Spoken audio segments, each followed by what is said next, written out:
I suppose the big deal would be Hazard coming off the bench and scoring a great goal, which ultimately was the winner. I mean, without him, and particularly the way Morata's been playing, given an opportunity, and he was hopeless again, absolutely hopeless, which is just, I just can't fathom this guy out. Led the line for Real Madrid and Juventus, played in Champions League final, played for Spain, and just looks as if he's completely lost. So the upside was some good performances from Chelsea, particularly in the first half, and Hazard scoring a wonderful goal. To your point about Morata, it's now we've gotten to the stage with Alvaro Morata that it's uncomfortable to watch him play. He cannot buy a goal, and you know he's not going to score the goal. When the opportunities come about and the ball breaks to him in an area in which he should be scoring or at least putting a shot on target, the feeling for anybody watching is he's not going to score. If we're all feeling it, that energy, he's feeling it as well. And it comes from that lack of confidence, and it is clear that this is a player that doesn't believe in himself right now. As for Liverpool, it's not a big deal that you lose this game, I suppose, but you had an opportunity to win it. You're leading the game late, and you let it slip away, and then you think about the opportunities that you had early in the game. Yeah. Daniel Sturridge gets around the goalkeeper, wide open goal, and he misses the chance. It's an opportunity to now put the game out of reach. It wasn't.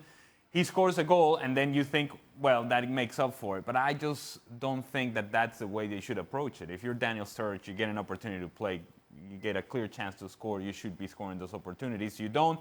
In the end, Chelsea gets punished for it. You know what it reminds me of? And I said this to you boys earlier. Do you remember when not the coach but paid 50 million for Fernando Torres? And I say that, not the coach, because it wasn't the coach at the time. Somebody decided to bring him in. Now, Torres, at his time at Liverpool, was an absolutely wonderful player. I covered him there many times, but he wasn't that player when Chelsea signed him.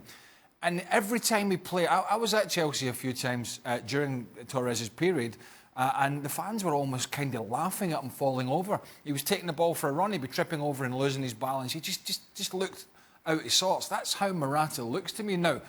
Now, Morata can get this back because he's at a much younger stage of his career than Torres was then. Will it just take a goal? Is that all it needs? No, it doesn't, because I think it's a lot deeper than that.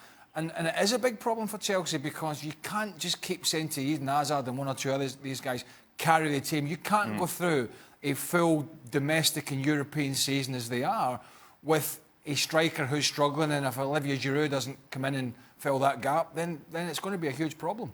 How much does this result affect the weekend's game?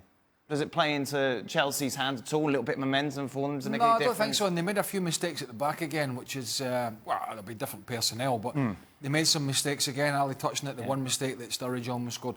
But in terms of the intensity of the Liverpool pressing game and how dynamic they've been, that's going to go up several notches at the weekend. We know what Chelsea are going to do. They're going to bring Jorginho back in as one of the main key players in front of the back four. They're going to look to pass everything through him. So the key for me is watching what Liverpool do with Jorginho and with their pressing game, which is going to be ratchet up several notches from what we've seen in this tonight. I think to that point, it wouldn't surprise me at all that, you're playing with three up front, with Mane and Firmino and Salah, and that two-go press and one drops on Jorginho and say, okay, how are you going to get out of this? Because this is your guy. This is how you transition forward. We're going to press with two. We're going to force somebody else to make this decision, so that Jorginho, and then the guy that doesn't go and press the two defenders drops into Jorginho and say, okay, send it over to the other side. We'll send two guys over there and one drops underneath.